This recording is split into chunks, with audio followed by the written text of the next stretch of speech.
Good morning, good afternoon, good evening. Guys, Kevin sir back from Personal Tutor. Standard 8th History, Chapter 3, Ruling the Countryside. Topic, Does color have a history?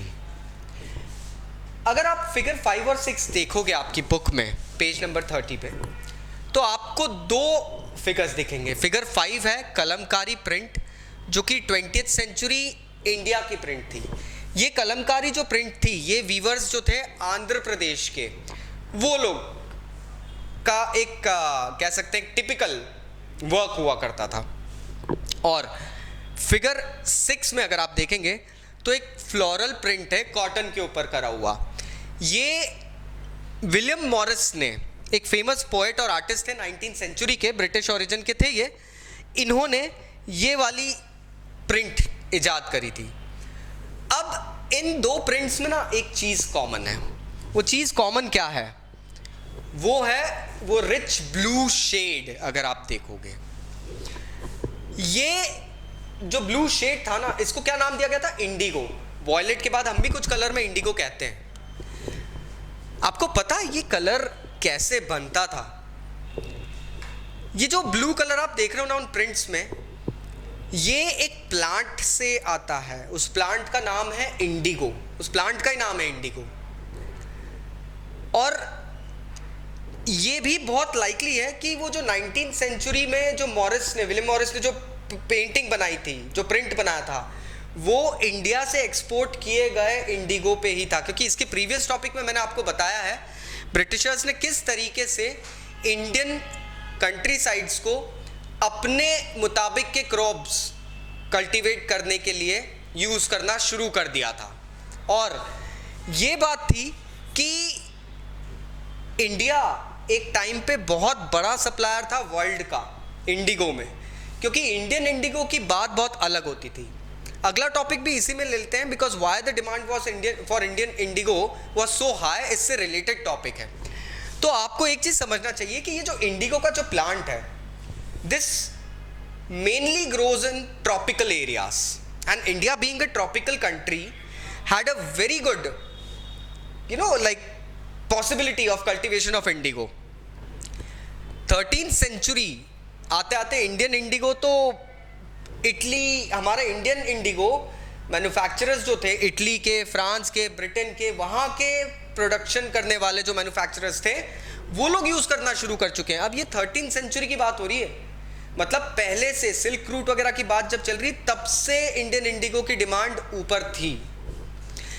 लेकिन problem ये होता था कि बहुत कम amount का Indian Indigo European market पहुंच पाता था, क्योंकि उसका प्राइस बहुत हाई था. अब यूरोपियन क्लॉथ मैन्युफैक्चरर्स जो थे ना, अब इतना हाई प्राइस तो नहीं पे कर पाते थे.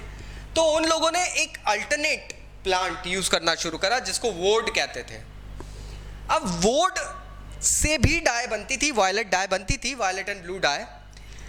और वोड एक प्लांट था जो टेम्परेट जोन का था, तो उसको आप इजीली यूरोपियन कंट्रीज में उगा सकते थे. अगर हम देखें तो woad mainly Germany, Italy, southern France, इन एरियाज में, ब्रिटेन, इन एरियाज में उगने लगता था.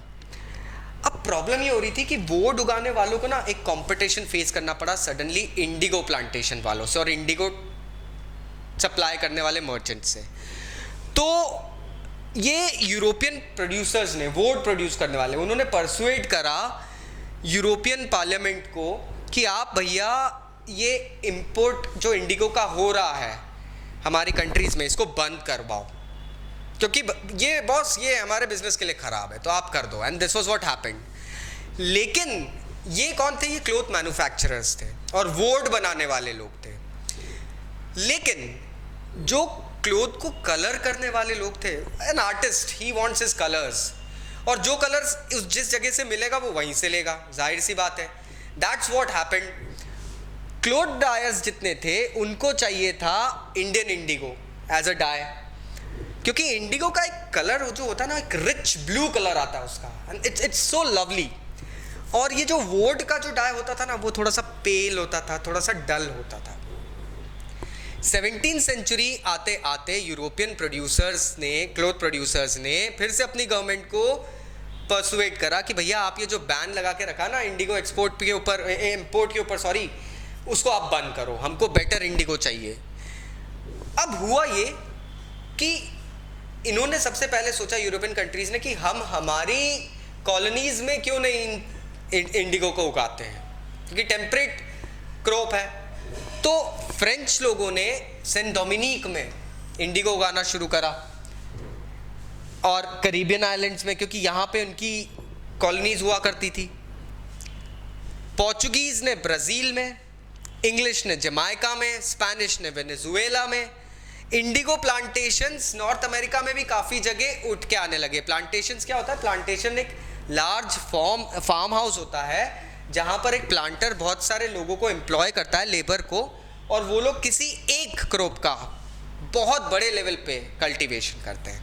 That is a plantation. 18th century ख़त्म होते होते इंडियन इंडिगो की डिमांड फिर बढ़ने लगी, क्योंकि देखने में ये आया था कि जो सप्लाईज अमेरिका से इंडिगो की हो रही थी कैरिबियन से 1783 और 89 के बीच में, तो पूरी दुनिया में इंडिगो की कल्टीवेशन हाफ हो गई, क्योंकि ये वेस्ट इंडीज़ और अमेरिका में इंडिगो जो सप्लाई चल रही थी वो सडनली कोलैप्स होने लगी due to some natural reasons और फाइनेंशियल रीजंस और सोशल रीजंस। वो इंडिगो की प्लांटेशन सडनली ख़त्म होने लगी। लोगों को फिर से इंडिया का रुख करना पड़ा। फिर से क्लोड डायर्स को ये लगने लगा कि भैया हमको कहीं से भी इंडिगो चाहिए, हम मुंह मांगी कीमत देने के लिए तैयार हैं। तो क्या करें उस वक्त में? अब Britain had a very good colony called India, जो एक ट्रॉपिकल जोन में आती थी। ट्रॉपिकल जोन में इंडिगो बड़ा अच्छा उगता, और इंडियन इंडिगो की डिमांड वैसे भी दोस्तों बहुत ज़्यादा थी। So why not directly import, और ईस्ट इंडिया कंपनी के पॉइंट ऑफ व्यू से why not directly export Indian indigo to European market and start earning revenue. लेकिन इसके बहुत सारे इम्प्लीकेशंस थे। इंडिगो की इम्प्लीकेशन एक बहुत मेजर थी। जानने के लिए नेक्स्ट वीडियो ज़रूर देखना, और अगर इस वीडियो में कोई डाउट्स है तो प्लीज़ नीचे कमेंट बॉक्स में कमेंट ज़रूर करना। Thank you very much, take care, bye bye.